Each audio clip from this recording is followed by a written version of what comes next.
빅테크 주가 정말 무섭게 오르고 있죠. 그래서 다들 궁금해하는 게 바로 이겁니다. 이거 지금이라도 올라타야 하는 기회일까요? 아니면 언제 터질지 모르는 위험한 거품일까요? 오늘 이 문제에 대한 답을 한번 찾아보겠습니다. 네, 오늘 우리가 던져야 할 질문은 바로 이겁니다.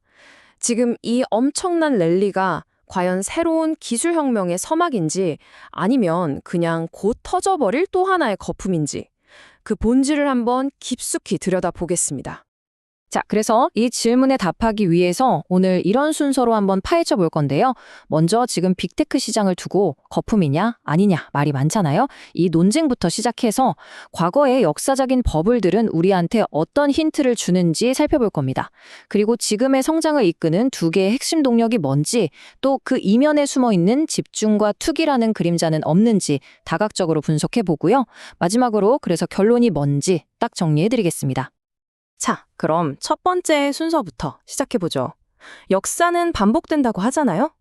과연 과거의 버블들이 지금 이 상황을 어떻게 설명해 줄 수 있을지 한번 데이터를 들여다보겠습니다. 뱅크 오브 아메리카의 한 전략가가 아주 흥미로운 주장을 내놨어요. 뭐냐면 지금 이 랠리가 우리가 생각하는 것처럼 거품의 끝물이 아닐 수도 있다는 겁니다. 오히려 과거의 큰 버블들과 비교해보면 아직 정점은커녕 초기 단계일 수도 있다는 거죠. 자, 이 표를 한번 보세요. 이게 그 주장을 뒷받침하는 데이터인데요. 과거에 있었던 니프티 피프티 장세나 악명 높았던 닷컴 버블 때랑 지금 매그니피센트 세븐의 상황을 직접 비교한 겁니다. 보시면 주가 상승률이나 PE 비율, 즉 밸류에이션 측면에서 꽤 재미있는 점이 보이죠. 2023년 3월 이후로 무려 225%가 올랐어요. 와, 정말 엄청난 상승세죠? 그런데 말입니다. 이게 과거 버블들이 터지기 직전에 기록했던 평균 상승률인 244%보다는 아직 낮다는 거예요. 놀랍죠? 밸류에이션, 그러니까 주가가 얼마나 고평가되었는지를 보는 PE 비율도 마찬가지입니다. 지금 39배거든요. 와, 이것도 너무 높은 거 아니야? 할 수 있는데 과거 버블의 정점에서는 평균 58배까지 치솟았다는 걸 생각하면 아직 공간이 좀 있어 보이죠? 그러니까 이 역사적 데이터만 딱 놓고 보면 지금은 위험한 버블의 꼭대기다라고 단정하기에는 좀 이르다는 겁니다.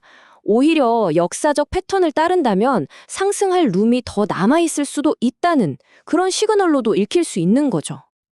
자, 그렇다면 지금 이 랠리를 이렇게까지 끌어올리는 힘의 원천은 도대체 뭘까요? 크게 두 가지 핵심 엔진을 꼽을 수 있는데요. 바로 통화정책과 AI 투자입니다. 하나씩 자세히 뜯어보죠. 첫 번째 엔진, 바로 연준, 그러니까 미국 중앙은행의 통화정책입니다. 2025년부터는 금리를 내릴 거라는 기대감이 시장에 쫙 깔려 있잖아요. 이렇게 시장에 돈이 풀릴 거라는 신호는 기술주한테는 그야말로 강력한 부스터가 되는 거죠.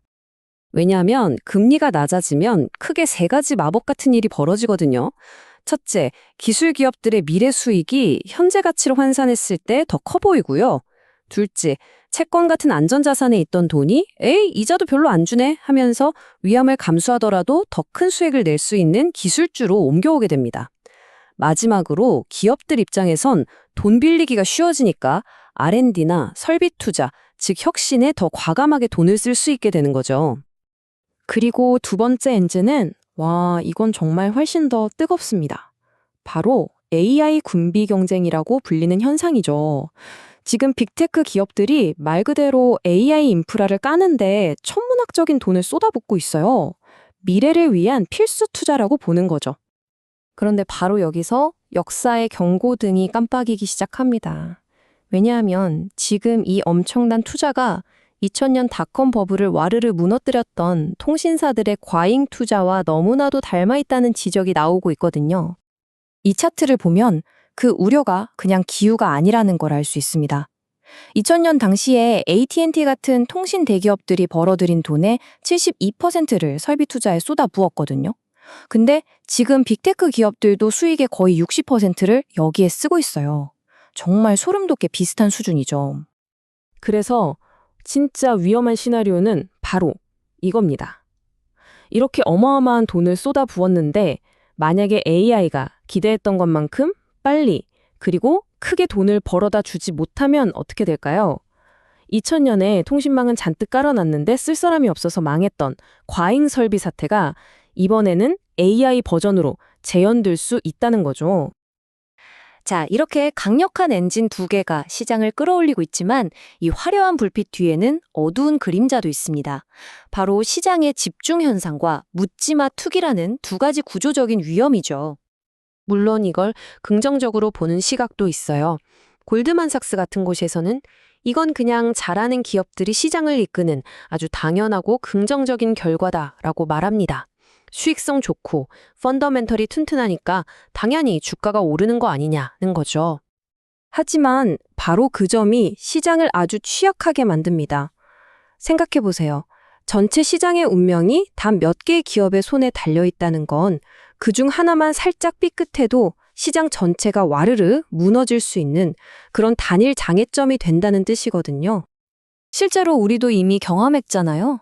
S&P 500에 있는 400개가 넘는 기업들이 다 올라도 엔비디아 같은 몇몇 빅테크 주가가 떨어지면 그날 시장 전체가 파란불이 켜지는 그런 기현상을요. 그리고 두 번째 그림자는 시장이 두 쪽으로 쫙 갈라지고 있다는 겁니다. 한쪽에는 매그니피센트 세븐처럼 실제로 엄청난 돈을 버는 우량 기업들이 있고요. 다른 한쪽에는 닷컴 버블 때처럼 실적은 없는데 AI라는 이름만 붙으면 그냥 막 오르는 그런 투기적인 주식들이 공존하고 있다는 거죠. 여기서 우리가 가장 경계해야 할 위험이 바로 전이 효과입니다. 이게 뭐냐면 저렇게 투기적인 작은 주식 시장이 먼저 무너지면서 생긴 공포감이 시장 전체로 확산되는 거예요. 결국엔 아무 문제 없던 건전한 우량주들까지 일단 팔고 보자는 심리에 휩쓸려서 같이 폭락하는 그런 최악의 시나리오죠.